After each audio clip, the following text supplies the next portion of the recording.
En esta mañana vamos a desarrollar un tema muy importante, como lo es el desarrollo de la iglesia cristiana. Todos ustedes como cristianos, como creyentes, son parte de un cuerpo conocido como la iglesia de Cristo. Y como iglesia de Cristo, todos debemos tener una misma forma de pensar y una conducta. Por ejemplo, en el libro de Efesios, capítulo 4, el apóstol Pablo dice: un mismo sentir, un mismo Dios, un solo bautismo y una fe. No existen varios bautismos. Roma inventó el de ella, eso es problema de ella. Los mormones sacaron del infierno un bautismo de ellos, eso es problema de ellos. La Biblia dice: el que creyere y fuere bautizado será salvo. Para ser bautizado hay que creer. Bien, un bautismo. Ahora dice una sola fe, una sola enseñanza. Una iglesia no puede tener ni dos, ni tres enseñanzas, ni cuatro puntos de vista que anulen lo que la Biblia dice. No puede ser. A la hora de establecer la Biblia, nadie puede opinar y decir: a mí me parece, porque no le parece nada. No existe opinión, ni existe idea ni concepto que esté por encima de la Biblia. Eso debe de quedar bien claro. ¿Y por qué lo enseño? Por los problemas que se dieron en la iglesia neotestamentaria antes de los 100 años, cuando la iglesia empezó a claudicar, triste y desgraciadamente. Entonces, debemos entender lo siguiente. En el libro de Jeremías, en el capítulo 18, no busquen, yo les aviso. Verso 1 en adelante dice: y vino a mí palabra del Señor y me dijo: vete a la casa del alfarero, él está trabajando sobre la rueda. Y cuando entré me senté en silencio. Estoy parafraseando. Y miré cómo el alfarero tomaba barro en sus manos y comenzó a darle forma. La vasija se deshizo. Entonces él volvió a hacer otra conforme él quería. O sea, la Biblia está diciendo allí que Dios los moldea a ustedes conforme él quiere, no conforme nosotros queremos. Por eso que a la hora de establecer enseñanza, doctrina y disciplina, el levantar manos y el contradecir es un grave error. La iglesia del Señor camina bajo la disciplina de la Biblia y Dios nos moldea a nosotros a través de la Biblia. Cada vez que nos sentamos en una silla y la palabra empieza a fluir, Dios empieza a moldear nuestras vidas inmediatamente y Él quiere darle forma. Si nosotros nos resistimos a esa forma, entonces veremos cómo hay gente que despega, que llegaron de último, y gente que tiene muchos años se quedan, porque van a despegar aquellos que se dejan dar forma. ¿Que se dejan dar forma? Sigue diciendo: así a la casa de Israel, yo no haré lo mismo con ustedes. Si tan solo se dejara moldear, entonces todo cambiaría. Eso quiere decir entonces que ya Dios no le dice a Jeremías: vete a casa del alfarero. Hoy no nos dice a nosotros. Hoy nos dice a nosotros: este es el mensaje que tú enseñarás y que tú dirás al pueblo. Porque el asunto no es gritar y gritar y esgalillarse. Yo hacía todo eso cuando empecé. Todo eso yo lo hacía. Tuve año y medio de galillo en galillo. Iba 10 minutos y estaba yo bañado en sudor, casi sin voz, porque yo aprendí así de mis antecesores y de los que estaban conmigo en ese ambiente. Hasta que un día me dije: ¿pero qué estoy yo haciendo? Yo estoy siendo la imitación de estos tipos que todo lo arreglan con gritos. Yo salía de la iglesia y cuando venía, la tía se insultaba con la sobrina y en la noche estaban alabando a Dios. Entonces faltaba algo. Entonces entendimos que había que cambiar el sistema. Yo no entiendo por qué hoy la gente no aprende todavía que le estar gritando y haciendo un espectáculo no sirve para un rayo hasta el día de hoy. La gente necesita una palabra que se estrelle contra el corazón de ellos y le haga ver que si siguen esa conducta, el infierno será su estado final. Entonces entendimos que todo iba mal y decidí cambiar de ministerio, y entonces me puse a estudiar y entramos en el campo de la enseñanza. Y fue allí donde empezamos a ver los cambios donde quiera que levantábamos una iglesia. De repente empezamos a ver gente cambiada, que la gente dijo: él nunca va a cambiar. Pero ¿qué hicimos? Permitimos que la palabra corriera. Entonces me di de cuenta que había que atesorar más palabra aquí, porque a la hora de evangelizar habían debates que yo no podía decir: espérenme un poquito, Pablo, no sé dónde está. Había que tenerlo metido en la cabeza. Y así llegamos a confrontaciones con brujos, con hechiceros. Llegamos a confrontaciones con gente atea, con gente católica. Y les digo la verdad, hasta el día de hoy, yo reconozco que solamente una sola confrontación yo puedo decir que yo la perdí. Y fue con un adventista Cuando empezando el ministerio, sin conocer casi Biblia, esa doña me dio una lección, si yo no sabía ni qué responderle. Yo me fui muy herido para la casa esa tarde, no lo olvido. Prediqué y me fui para la casa. Y yo dije, esto sale y va a salir muy pronto. Me fui a la casa, agarré la Biblia, me puse a estudiar. Le dije a alguien, ¿tienes un libro sobre el Aventismo? Sí, aquí, nos damos acá. A la siguiente semana la fui a visitar, terminó echándome de la casa. No pudo responder, porque la enseñanza es la base de la vida espiritual de toda persona. Y hasta el día de hoy no hemos parado de la enseñanza. La iglesia del Señor seguía a través de la palabra, no a través de revelaciones. En los últimos años han habido revelaciones que han anulado la Biblia. Por ejemplo, en Nicaragua, hermano tuvo una visión. Dice el varón, el pastor, dígame hermano, el Señor viene esta semana y debemos irnos a la playa para esperar al Señor. El pastor le dijo a la gente, olvídense de casa, olvídense de estudio, todos para la playa, todos para la playa. Y se fueron para la playa. Lunes, martes, miércoles, jueves, viernes, sábado y domingo no llegaban y la policía les tuvo que mandar para la casa, si no, no salían. El Señor nunca llegó, jamás llegó. La revelación personal no está por encima de la Biblia. La Biblia dice día y hora, nadie sabe. Entonces allí fallaron automáticamente. Allí fallaron. Apocalipsis 2, verso 18. Leeré todo, enseñaré todo. Solamente busque el texto bíblico y le voy a explicar. Mientras ustedes lo buscan, les doy una explicación. Apocalipsis es el último libro de la Biblia. Bien, le daré la siguiente explicación a ustedes. Todos conmigo. Allá atrás, todos conmigo. Bien. Como ustedes saben, cuando hablamos de la iglesia, bíblicamente hablamos de una sola iglesia. La iglesia es el cuerpo de Cristo. Y la iglesia del Señor no necesariamente son la iglesia donde pastorea débil, o asamblea de Dios o iglesia de Dios. La iglesia de Cristo está distribuida en todo el mundo y son personas cuyo mensaje les ha cambiado la vida, porque si una persona no ha cambiado, aunque vaya a un templo evangélico, no pertenece a la iglesia del Señor. La Biblia dice que el que conoce a Cristo debe andar como Cristo anduvo. Ahí lo tenemos. Luego Pablo enseñaría en Corintios, de manera que si una persona está en Cristo, nueva criatura es. Las cosas viejas pasaron, todas son hechas nuevas. Entonces quiere decir que un cristiano se identifica por su forma de pensar, por su forma de actuar, por su forma de vivir. Hasta ese momento, la única palabra que había sido dicha fue la del Evangelio de Mateo, cuando Cristo enseñó que las puertas del infierno no prevalecerían contra la iglesia de Cristo. Entonces, ¿por qué hay gente que está en el mundo y estaban en la iglesia? Porque nunca se convirtieron de verdad y nunca fueron formados como debería de ser. Pero un verdadero cristiano no puede estarle lavando los cascos al diablo afuera y después venir a la iglesia. Un cristiano es uno que renunció al mundo y vive para Cristo. Simple y llanamente es así. En el Evangelio de Juan, capítulo 3, Jesús le dijo a Nicodemo, tú tienes que nacer de nuevo. En el Evangelio de Juan, capítulo 4, Jesús le dijo a la samaritana, yo tengo el agua que puede cambiar tu vida y nunca más tendrás sed. En el Evangelio de Mateo, en el capítulo 11, si tan solo todos los que están golpeados por el diablo vinieran a mí, hallarían descanso en mí, dice el Señor. Y luego lo confirma en Apocalipsis capítulo 1, verso 8, cuando dice, yo soy el Todopoderoso. Entonces sí podemos confiar, descansar en Él con todas nuestras esperanzas. Ahora bien, fue la única expresión. La palabra iglesia es una palabra griega que se divide en dos. Ek y kaleo.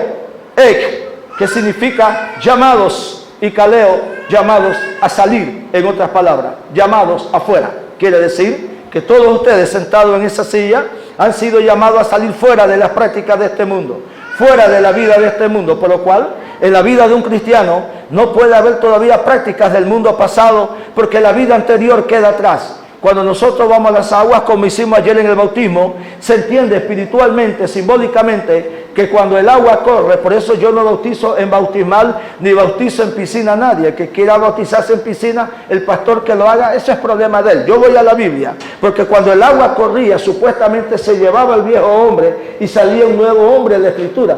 Pero si yo lo bautizo a ustedes en una piscina, entonces yo debo entender que el viejo hombre, como no puede correr, se devuelva, se meten ustedes y llegan a la casa igualito, nada más que llegan bañados. Eso es toda la diferencia.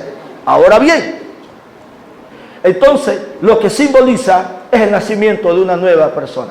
Por eso cuando hablamos de cristianos como marido y mujer, una mujer cristiana tiene una mente diferente a una mujer del mundo. Un marido cristiano tiene una mente diferente a los que están allá afuera. Un joven cristiano tiene una mente diferente a los que están allá afuera. Y una joven cristiana tiene una mente diferente a los que están allá afuera. Si ellos saben, joven, el varón y la joven saben que allá afuera el diablo los está esperando a través de una sonrisa, a través de una musculatura, de un cabello de 20 colores, ellos deben de saber que el mundo es pasajero, es una ilusión y nosotros debemos caminar con los pies sobre la tierra porque no hay nada en el mundo que nosotros nos beneficie espiritualmente hablando. No existe nada. Su vida moral es totalmente contradictoria a lo que la Biblia dice. Bien, seguimos. Se establece la iglesia en el año 33 con la muerte de Cristo. El Espíritu Santo desciende en Pentecostés para el mes de junio. Aproximadamente a mediados de junio caía ese día la fiesta de Pentecostés.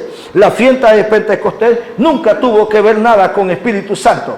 Fue la cuarta fiesta del tiempo de otoño, del tiempo de primavera, que celebraba la entrega de los 10 mandamientos, o estatutos, o preceptos. Entonces ese día desciende el Espíritu Santo, por lo cual para la iglesia cristiana la connotación que Pentecostés tiene es Espíritu Santo. Para un judío no. Usted llega a Jerusalén en este momento y ellos celebran Pentecostés y de una vez sacan 2 pergaminos, el pergamino que habla de los 10 mandamientos de Moisés. Entonces ellos lo entienden de esa manera. Ahí nació la iglesia. Cuando nació la iglesia, inmediatamente fueron reunidos 3.120 personas, pero no en un solo lugar, porque no había dónde meterlos.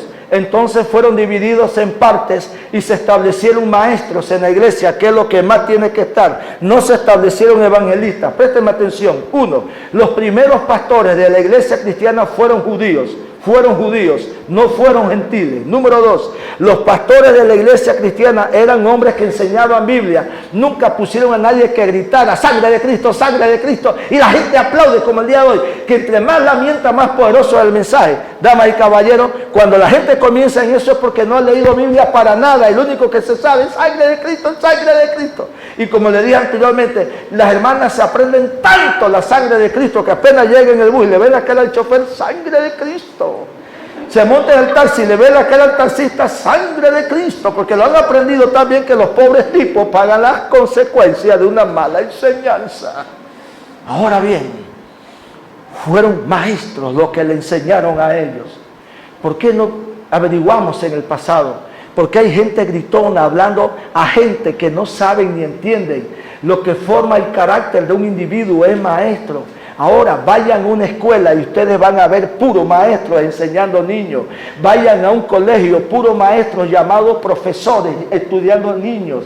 Vayan a la universidad, puros maestros llamados profesores creando los baluartes del día de mañana en nuestra sociedad. Dígale a un maestro que le enseñe a un niño, ¡levántate! Los niños salen huyendo para la casa con miedo. ¿Por qué le aplican esa regla a la congregación? ¿Por qué no somos más educados a la hora de exponer la palabra? Y ellos empezaron a enseñar bajo el principio de Isaías capítulo 28, principio que aprendió la pedagogía de hoy, porque ningún maestro ni sistema de educación humano lo inventó, fue Dios que lo inventó, en línea sobre línea, el renglón tras renglón, un poquito aquí, un poquito allá. Por eso en la escuela se enseña, mame, mi, momu, tú eres un burro disfrazado de persona. Entonces la gente empieza a leerlo. Y así es que se empieza a leer, así es como comienzan los estudios, pero nunca se hace gritando. Entonces, ese sistema lo tomaron de Isaías capítulo 28, verso 10 y verso 13. Ahora, empezaron los estudios, versos 2.42, libro de Hechos, 2.42, y perseveraban en la enseñanza de los apóstoles. En eso era que ellos perseveraban. Pura enseñanza, pura enseñanza, pura enseñanza. Número 2, se les enseñó acerca del valor de la Biblia, el valor de la oración y el valor de la comunión entre hermanos. 3 doctrinas fundamentales hicieron que la iglesia primitiva naciera. Ahora, vino una persecución en el libro de Hechos que lo enseña. Y los apóstoles se quedaron y los hermanos salieron. Y donde iban anunciando el evangelio. Llega el evangelio a los gentiles, que somos nosotros, oficialmente. Como la mentalidad de los judíos estaba cerrada, que el evangelio era solamente de ellos, entonces Dios se la despedazó con un solo acto. Va el evangelio para los gentiles. luego el evangelio para los gentiles, viene un testimonio extraordinario para nosotros, como es la conversión del más grande rabí que tenía en ese momento Israel, aparte de Gamaliel, llamado Saúl del pueblo de Tarso. Un hombre que había comprado la ciudadanía romana, era muy respetado, criado en la escuela del gran maestro llamado Gamaliel. Cuando Pablo fue perseguido en algunas ocasiones y lo querían maltratar, él levantaba la mano y dice: solamente escúcheme. Y decía: soy formado en la escuela de Gamaliel. Todo el mundo se quitaba inmediatamente, porque Gamaliel era un hombre respetado en todas las esferas del pueblo de Israel. Solamente mencionar su nombre significaba respeto. Tanto así que cuando decidieron perseguirlos a ellos y maltratarlos, Gamaliel les dijo: quiero una reunión con todo el consejo. El consejo se reunió y le dijo Gamaliel: dejen esos hombres en paz, no sea que se encuentren luchando contra el mismo Dios. Si esto no es de Dios, esto perece solo, pero dejen esos hombres en paz. Y la gente lo escuchó por el respeto que tenían hacia ese hombre. Mejor aún, un día todo el Sanedrín de 71 hombres se reunió y, reconociendo el nivel y la capacidad de Gamaliel, le dieron un título que a nadie se le dio en ese tiempo, solamente a él. De rabí a rabino, y de rabino se le dio el título de Rabaj, que significa el maestro más excelente de nuestra época. Extraordinario el conocimiento, y cuando una persona aprende, cuando una persona estudia, yo amo el estudio y yo admiro a quienes estudian. Yo tengo una admiración personal a quienes se desarrollan y creen en conquistar el futuro, porque el futuro no se conquista con ignorancia, sino con capacidad. Entonces aparece Saulo de Tarso y Dios, por el Espíritu Santo, le dice a Pedro: tómate Israel, tómate Tel Aviv, tómate Judá, tómate la ciudad de Benjamín, tómate la ciudad de Nazaret, toda es tuya. Y luego, cuando llama a Pablo, le dice: te corro, el mundo entero es para ti, evangelízame el mundo. ¿Por qué Pedro no? Pedro hasta ese momento manifestaba menos carácter que Pablo. De acuerdo al carácter que ustedes tienen, ustedes avanzan. Si ustedes no tienen un carácter fuerte en la obra de Dios, y fuerte no significa insultar, significa la capacidad de enfrentar todos los problemas sin ninguna queja y salir adelante. Cuando llegan los problemas al ministerio nuestro y llegan los desafíos a nuestro ministerio, es el momento que yo me meto allá atrás en solo, a ver qué más continúa. Yo no me voy a quejar ni voy a ponerme a llorar. En el momento que una persona se monta sobre una visión, debe saber que eso cuesta un precio. Toda persona que emprende una empresa, por muy pequeña que sea, debe saber que es un desafío que tiene que enfrentar con problemas que le van a venir. No hay tiempo para llorar, ni hay tiempo para quejarse. Quien no está dispuesto a eso, quédese en una silla y allí envejezca en una mecedora. Pero quienes tienen un sueño, quienes tienen una visión en la vida, debe de saber que hay un precio que pagar. Y lo que es mejor aún, entre más grande es el sueño, más grande es el precio que se tiene que pagar. Ahora Dios comisiona a Pablo y toma el nombre romano de Pablo y empieza lo que se llama la evangelización mundial. En el capítulo 19 del libro de Hechos, Pablo llega a Éfeso, y cuando llega a Éfeso pregunta: ¿quién estuvo aquí? Aquí hubo un hombre llamado Apolos y tenemos 12 personas, y él nos enseñó hasta Malaquías solamente. Entonces Pablo le abre los ojos a ellos y dice: de Malaquías sigue la venida del Mesías, y comenzó a enseñarle la venida de Cristo. Mientras Apolo salía de Éfeso, una pareja que no eran grandes maestros, llamada Aquila y Priscila, su mujer, tomaron al gran Apolo, elocuente y poderoso en palabras, lo sentaron en una silla y le dijeron: te vamos a enseñar acerca de Cristo, porque nadie está exento de aprender, nadie, todos debemos crecer continuamente. Y nos cuenta el Espíritu Santo esta historia para darnos una lección. Dos hermanos, una pareja que no eran pastores ni eran ministros, pero tenían un conocimiento más relevante, por así decirlo, y más nuevo todavía que Apolo, y Apolo se sentó, les escuchó, y luego Apolo sale a predicar el Evangelio. Entonces Pablo toma a los 12, les impone la mano, reciben el Espíritu Santo, los sienta en una silla, les enseña la formación, les enseña la visión, les enseña a llevar el Evangelio, y entonces con esos hombres Pablo conquista, la palabra no es conquistar, evangeliza todo lo que se llama el Asia Menor. Y allí nacieron todas las iglesias de Apocalipsis. En el movimiento de Pablo fue el fundador. Y mientras Pablo fundaba las iglesias, llegó a fundar una iglesia que, según el capítulo 2, verso 18 de Apocalipsis, se llamó la iglesia de Tiatira. La iglesia de Tiatira. Los hermanos de Tiatira se reunían y llegó el momento que la iglesia creció tanto. Pero como el pueblo de Dios vino a tener templo 300 años después de Cristo, al igual que en Jerusalén, que en Damasco y en todas las localidades, la iglesia se reunía en casa. Y las casas no eran casas como las de ustedes, que le caben 15, 16, 17, 20, y si lo tiramos al patio caben más. Eran casas pequeñas. Entonces se reunían grupos de 12, 14, y cuando apenas llegaba a 16, a 14, ya lo estaban partiendo por la mitad, porque había mucha gente. Entonces en ese tiempo la gente no iba a ver cómo era la casa del otro, no iban a pedir comida. Por eso es que cuando hay grupos familiares no se pongan a cocinar para nadie. Si vamos a escuchar Biblia, no vamos a cocinar. Hermano, que estoy cocinando, que no lo puedo atender. Entonces yo para qué rayo voy para su casa si no puede atender la palabra. Es que estoy cocinando, deje esa cocina, que esos hermanos vienen llenos de la casa de ellos. Y si vienen con hambre, ¿quién los manda a andar con hambre? Porque nosotros vamos a la casa ajena a recibir Biblia.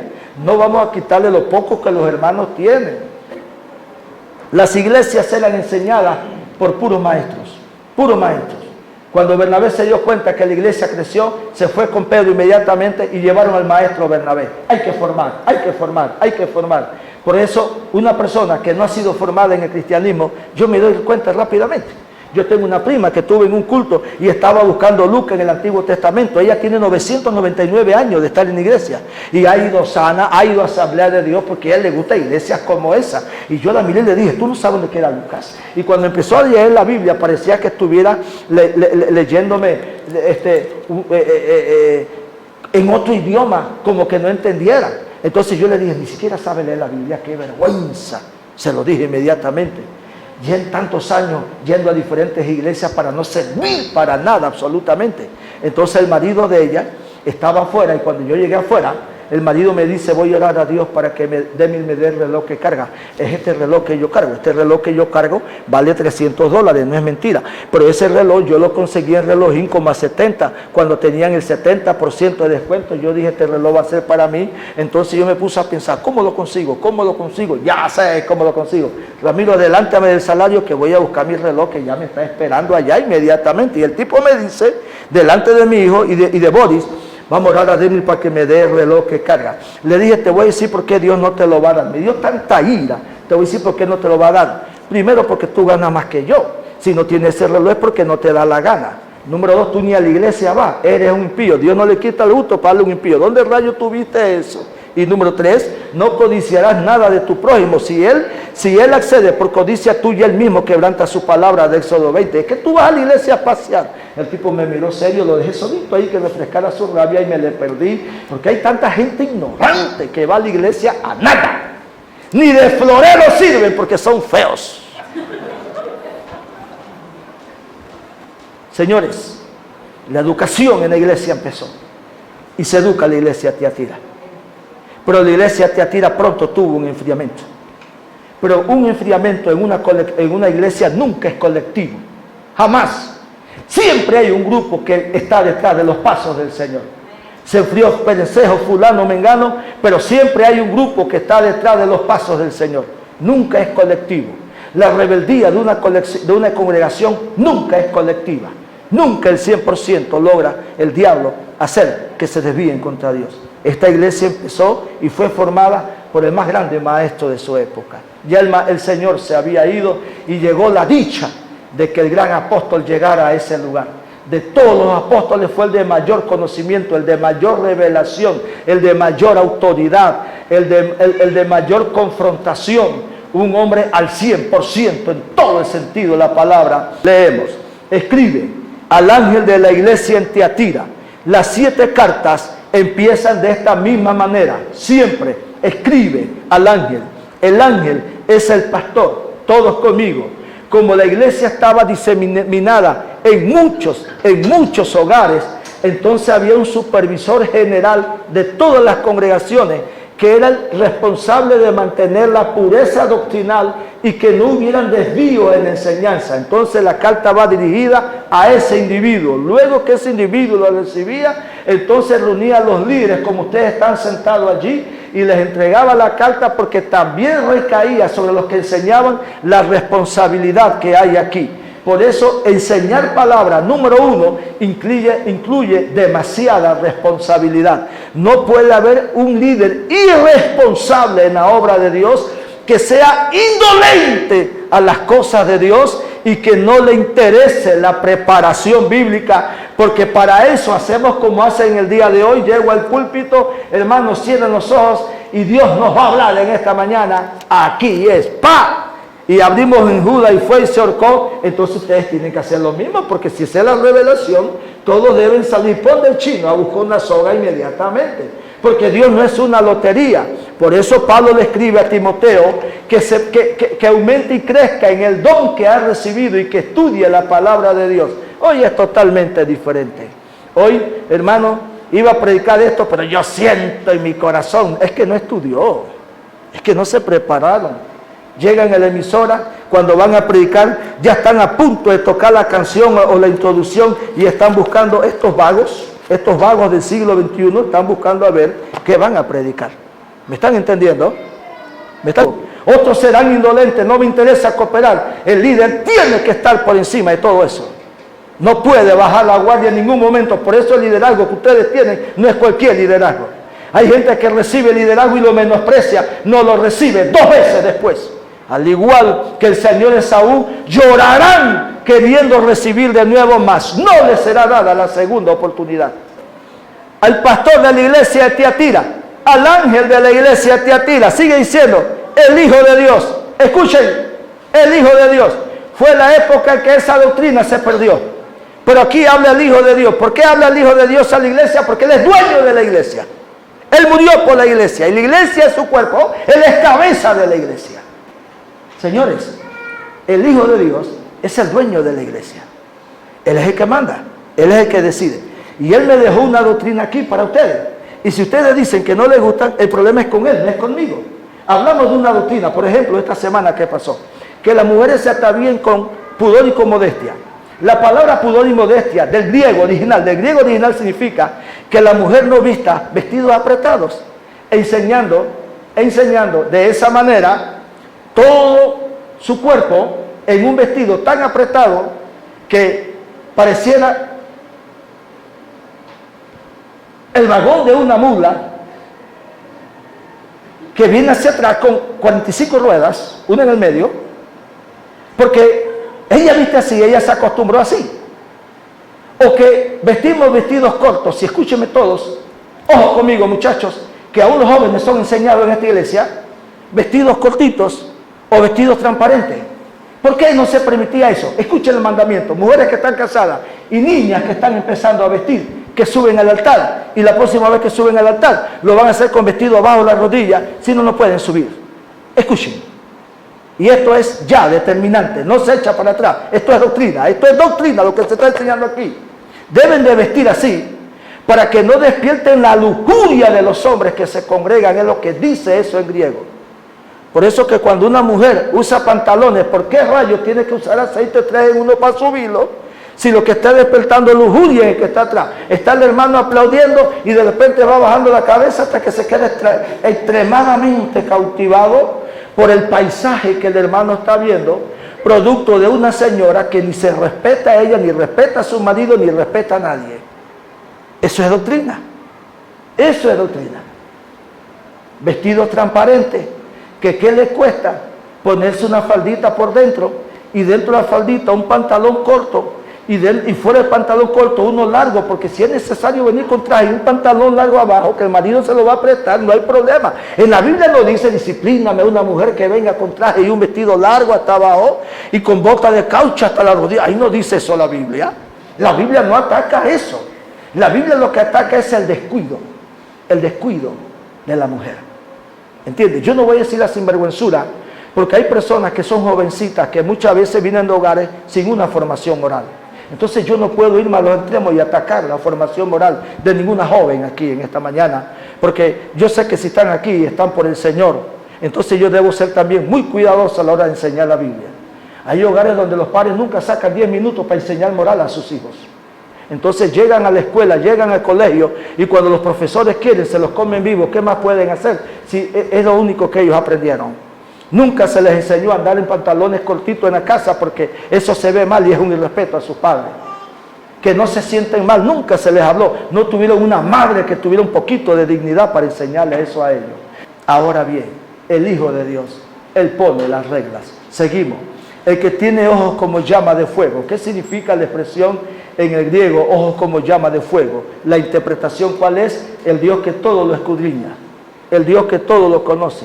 El Dios que sabe la vida de todos los que estamos debajo de este techo. Que no puede ser engañado por ninguna persona ni por ninguna apariencia. El Dios que tiene como ojos como llama de fuego. Pie semejante al bronce bruñido. Cuando encontramos bronce bruñido en las revelaciones de Cristo, sobre todo en el libro de Apocalipsis, significa el que viene a hacer juicio. O sea, la iglesia ha caído tanto que el dueño de la iglesia viene a hacer juicio sobre ella y puede matar a cualquiera persona, y lo veremos ahorita.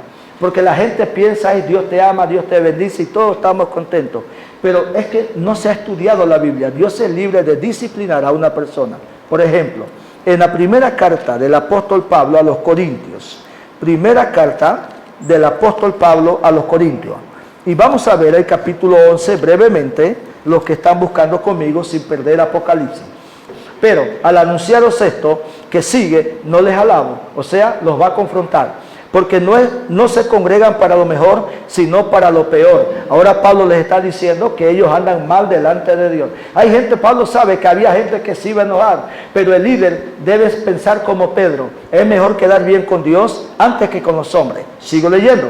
Pues en primer lugar, cuando ustedes se reúnen como iglesia, oigo que hay entre vosotros divisiones, y en parte yo lo creo. ¿Por qué? Porque la cara de ustedes de amargado, la cara de ustedes que no le hablan al otro, la actitud de ustedes que se van de la iglesia sin saludar al otro, me da a entender que ustedes son problemáticos.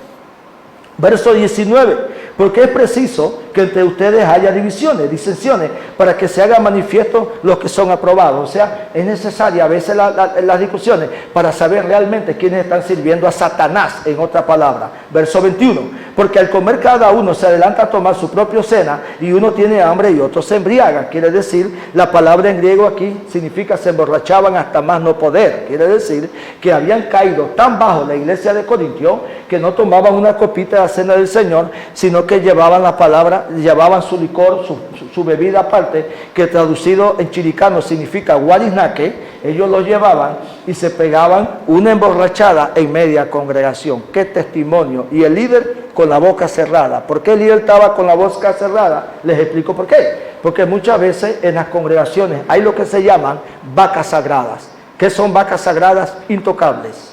No se pueden tocar. Si tocas a Pancho, te grita Sancho. Si tocas a Juancha, te grita Sancho. Entonces, es lo que se llama vaca sagrada.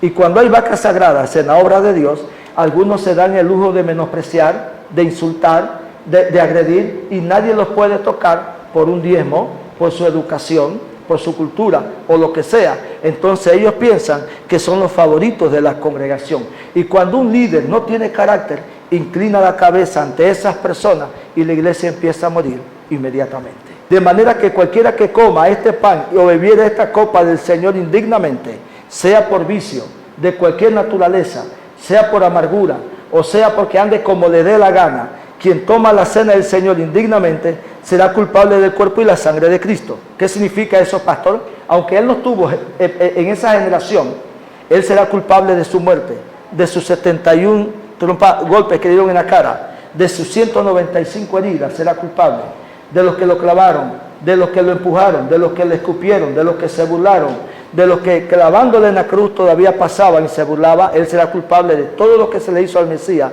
el día en que él murió. El que se atreva a beber la cena del Señor en pecado, entonces es culpable de todo esto. Estamos advertidos, vamos más allá todavía. Por tanto, pruébese cada uno a sí mismo y coma así del pan y beba del agua. O sea, pruébese cada uno a sí mismo. Vas a tomar la cena del Señor, no estás casado, entonces no la bebas. Vas a tomar la cena del Señor, le pegaste una gritada a tu madre y a tu padre, ¿para qué la vas a beber? Ahorita les explico por qué no deben beberla. ¿Por qué no se puede tomar, pastor? Va la respuesta. Porque el que come y bebe indignamente sin discernir el cuerpo del Señor, juicio come y bebe para sí. Queda bajo juicio quien toma la cena del Señor indignamente. Expliquemos mejor. Por lo cual hay muchos que están enfermos, o sea, ya entraron en juicio. Hay gente que toma la cena del Señor indignamente, quedan bajo juicio.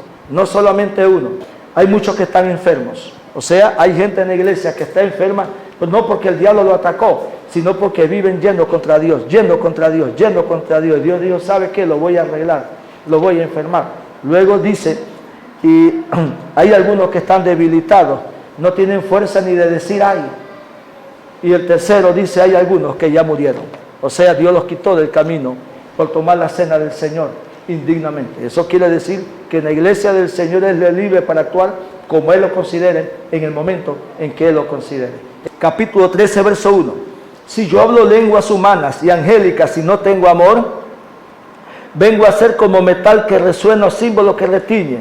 La Biblia, Dios habla hoy, dice así: si yo hablo en lenguas y no tengo amor, sirvo para hacer ruido y nada más, y ruido y nada más. Todos conmigo. Pastor, yo puedo hablar en lengua bastante, y no tener amor. Claro que sí, hermano. Se puede hablar en lengua y a la par ser un gran sinvergüenzón. Eso no tiene ningún problema. ¿Por qué? Porque los dones son para edificación, pero no garantizan la salvación de nadie. Hay gente que habla en lengua y usted los ve en bikini allá en la playa, enseñando todo el repertorio que ellos llevan. Inclusive algunos se han comprado el vestido de bañarse de 3 piezas. ¿Ustedes conocen el vestido de baño de 3 piezas? ¿Lo conocen? Se los voy a decir. Es chancleta, sombrero y lente. Con eso, esas piezas se van a la playa sin ningún problema y luego regresan a la iglesia hablando en lengua. ¿Se puede hacer? Sí se puede hacer. ¿Por qué? Por la fea formación que tienen. Corintios. No, si no tengo amor, de nada me sirve. O sea, yo puedo hablar en lengua, aquí hablar en lengua, y usted me está cayendo mal. Eso es pecado. El don de lengua no lo lleva al cielo. Pablo lo está explicando. Sigo leyendo. Si tuviese profecía y entendiese todos los misterios y toda ciencia, si tuviese toda la fe del mundo, de tal manera que muevo los montes y no tengo amor, de nada me sirve. O sea, si yo tengo una fe, ¡oh, qué fe tiene esa persona! Podemos tener fe y un corazón enfermo. A la misma vez lo que Pablo está enseñando aquí en 1 Corintios 13. Sigo el versículo 3. Si repartiese todos mis bienes para dar de comer a los pobres, y entregase mi cuerpo para ser quemado y no lo hago por amor, de nada me sirve. Cristo fue a la cruz por amor. Hay gente que hace grandes sacrificios para que lo vean. De nada sirve, dice la Biblia. Sigue el verso 4. ¿Por qué? Porque el amor es sufrido, el amor es benigno, el amor no tiene envidia, el amor no tiene rencor, no es jactancioso, el amor siempre amará lo suyo, el amor perdona, el amor olvida, el amor no tiene envidia, el amor nunca deja de ser, porque es el don más grande del Espíritu Santo de Dios de los 18 dones. Entonces quiere decir que nosotros podemos echar fuera demonios, podemos orar por los enfermos y se sanan, y puede que mi corazón esté enfermo por dentro. Entonces, ¿qué funciona allí, pastor? Les pongo el ejemplo. Viene Pancho y me dice a mí: pastor, quiero que ores por mí. Entonces vamos a orar por él y se sanó Pancho. ¿Qué dicen? Oh, el pastor de mí es tremendo. Entonces, ¿qué hacen ustedes? Me hacen un ídolo para ustedes inmediatamente, y si me hacen un ídolo para ustedes, luego les doy a ustedes un autógrafo a cada uno, se lo pegan en el pecho con mi foto y ya ustedes me adoran a mí. ¿Me están entendiendo? Porque todo el que adora a su pastor debe sacarle una foto y pegársela en el pecho, otra en la frente, para que vean a quién le pertenecen, que no es a Cristo, sino a su líder. Entonces, ¿qué es lo que pasa aquí? ¿Se sanó fulano? ¿Fue el pastor? No. Hablemos bíblicamente. Número 1, irrevocables son los dones de Dios. Si usted tiene el don de sanidad, va a funcionar donde usted vaya, porque el don no es suyo, es del Espíritu Santo. Eso no lo salva a usted. 1. 2, se sanó por la fe, porque sin fe es imposible agradar a Dios. Se sanó la persona por la fe. Y 3, ¿por qué se sanó? Porque mi palabra, por ley de Dios, nunca volverá vacía. ¿Por qué no volverá vacía? Isaías 55. Entonces saltamos a 1 de Juan 3:8. Porque ella vino a hacer pedazos todas las obras del diablo, y la palabra es Cristo. Así que quítele la gloria al hombre, que no somos más que instrumentos de Dios. Eso es lo que somos, instrumentos de Dios. No somos más nada. Sin Dios nada somos en este mundo. ¿Qué soy yo en esta iglesia? Administrador. Yo no soy dueño. Yo digo que soy administrador, me puse un título muy alto. ¿Qué dijo Pablo? Cuando Pablo habló de que era él en Cristo, Pablo usó la palabra jes, que significa en griego el remero que va adentro. ¿Qué es lo que Pablo está diciendo? En un bote el capitán es Cristo, pero yo me considero uno que va remando allá abajo, y sin embargo era el más grande de sus tiempos. Ni siquiera servidor, ni siquiera administrador. Hoy usted sale a la calle, fui a la librería cristiana, que es mi segunda oficina, que tengo allá cerca al frente del Campeón. Fui allá y dicen Edwin, doctora, ¿cómo está usted? Don Edwin, ¿cómo está? Nunca me he olvidado de usted, doctora. Sí, yo soy doctora. Ella me miró, no sé por qué me conoce, pero yo sé que a mí hay gente que me conoce, que no me quieran es otra cosa, pero sí me conocen. Y me mira y dice, soy pastora. Yo lo sentí que lo tiraba conmigo, pero como yo me hice un ni me interesa, ella puede ser si quiere trapecista, a mí me da igual. Soy doctora, soy pastora. Y también soy profeta. Yo la miré, me sonreí y continué mi camino. Para que yo supiera que ella es profeta. Pero Edwin es muy provocativo, Edwin es un problema a veces en la calle, ¿saben? Y dice Edwin, ¿la llamó Dios a la profecía? No, mi marido me dice a veces pareces profeta. Y por eso ella era profeta, porque el marido le dijo, parece profeta. Porque en las iglesias de hoy se enseña que cualquiera de ustedes puede amanecer como le da la gana, que sí ustedes van a hacer. Esa es la enseñanza que tenemos hoy. Pero la Biblia dice, si no tengo amor, de nada me sirve. Nada soy. Para nada, nada hago. Y realmente los milagros vienen por mano de Dios. Nosotros sin Cristo no somos nada en este mundo. De la iglesia de Tiatira, dice, tienes amor, tienes fe. Qué bonito, guardas mi palabra. Predicas con fe, trabajas por fe, crees en mí. Mire las cualidades qué lindas que tenía esa iglesia. 1, trabajaba duro en obras. 2, tenía amor. 3, había desarrollado una linda fe. 4, era una iglesia que servía al Señor, no a más nadie, servía al Señor. Cuando la iglesia sirve, no tiene que poner la mirada en el pastor, quítela de mí, quítela de mí. Lo que ustedes hacen, háganlo por el Señor, no por mí. Háganlo para ganar almas, no por mí.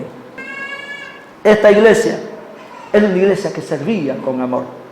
Y luego tenía paciencia, esperaba la bendición de Dios. Tenía obras últimas que eran mejores que la primera. ¿Qué significa? Iba creciendo, iba creciendo. Era una iglesia de crecimiento espiritualmente, internamente. Esas 5 cualidades son preciosas. Vamos al verso 20. Viene ahora la reprimenda.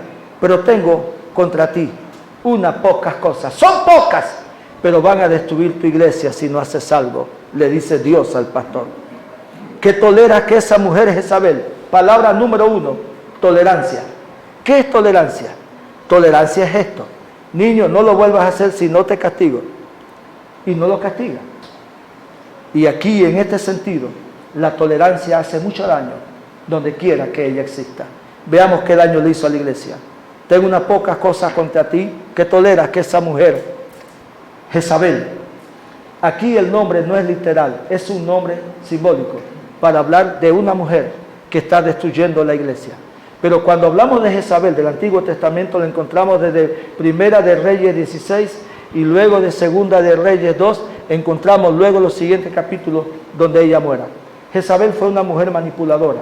Hoy la gente dice, voy a hablar de Jezabel. Yo he visto esas enseñanzas ridículas y absurdas por internet. Toda mujer que no obedece a su marido tiene el espíritu de Jezabel. No, hay mujeres que no obedecen a su marido porque hay maridos que dan órdenes aborrecibles. Hay maridos que son tan ignorantes de Dios que dan órdenes ridículas. Y cuando un marido va contra la palabra de Dios, la mujer no está obligada a obedecerle.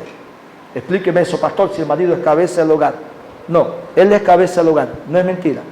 Pero si un marido le dice a la mujer, bébete este gramozón, ella va a decir, tú eres la cabeza mía, démelo todo.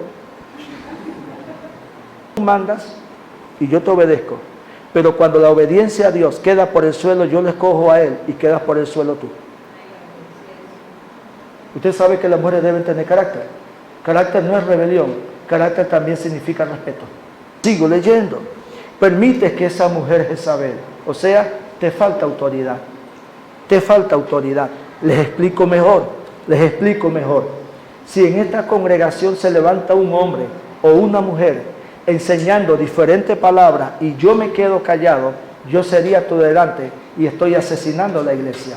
Eso quiere decir que bajo este techo no hay nadie que esté por encima de la Biblia, sea quien sea. Y en el momento que alguien se levante debe ser confrontado inmediatamente y debe ser frenado. Y en el caso de una rebelión, entonces se le dice que la iglesia tiene 2 puertas. Puede salir por la de la derecha o por la de la izquierda. pero no puede destruir a la iglesia del Señor. Ella se dice que es profetisa, o sea, no es profeta. Significa que son ministerios autoproclamados, como la doctora que yo me encontré allá. Yo soy profeta. ¿Y por qué? Porque mi marido me dice, tú te parece que fueras profeta. Entonces ya ella es profeta gracias al marido. En la Biblia dice que cuando María llegó a bañar el cuerpo de Cristo en perfume, Simón, el de la sinagoga, el Sanedrín, pensó, si este hombre fuera profeta, sabría quién tiene delante de él. ¿Qué quiere decir? Un profeta sabe, juzgó mal a Cristo, pero un profeta sabe a quién tiene delante de él. ¿Entienden? Oiga, Caruso está en la conferencia.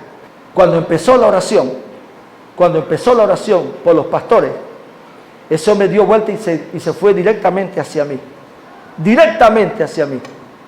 Puso las manos sobre mí y me soltó 2 palabras 100% reales. Él no conoce nada de mi vida, él acaba de llegar. 100% reales. 2 palabras de ciencia me soltó.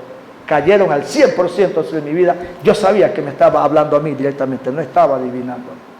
Porque una persona que tiene ministerio se ve inmediatamente. No tiene que decir, yo siento de parte de Dios esto. Eso no sirve. Les profetizo que todos ustedes son bendecidos. Antes que lo diga, el que anda bien es bendecido y el que anda mal, el diablo lo está golpeando. Y le he dado tiempo para que se arrepienta. Pero no quiere arrepentirse de su fornicación y de lo que enseña. Les dije que Dios tiene el derecho de liquidar, de matar, de quitarle la vida a una persona que destruye la iglesia, como en la cena del Señor. Aquí viene la prueba. Todos conmigo. Verso 22. 1. La voy a arrojar en cama. Significa, le voy a mandar una enfermedad que no va a poder ni caminar ni sentarse. Va a estar en cama quejándose. Entonces, ¿dónde está el que Dios te quiere bendecir y que Dios te ama? Y todo es amor. Parece que estuvieran enamorados de Dios, sentimentalmente hablando. Hoy se predica lo que a la gente le da la gana. Dios tiene el derecho de limpiar su iglesia cuando lo crea necesario. Sigo leyendo. La arrojo en cama. Y en gran tribulación, o sea, la enfermedad va a ser dura. Gran tribulación significa va a ser dura la enfermedad. Va a ser muy fea la enfermedad que le voy a enviar. ¿Quién le envía? ¿El diablo? No, el diablo estaba feliz con lo que ella estaba haciendo. Es el dueño de la obra que está tratando con Jezabel. Sigue diciendo, y a los que con ella adulteran, si no se arrepienten de las obras de ella. Quiere decir, todo el que la siga va por el mismo camino. Todo el que la siga. Quiere decir, se llama limpieza de toda la congregación. Y a sus hijos heriré de muerte. Aquí está hablando de sus hijos espirituales. Los voy a matar, dice Dios. Los voy a matar. Cuando dice herir de muerte, no significa los elimino inmediatamente, significa viene una enfermedad mortal sobre ellos. De esa no se vuelven a levantar. Por eso hay que tener tanto cuidado con la iglesia de Dios, con lo que uno enseña. Sigo leyendo. Lo hiero de muerte.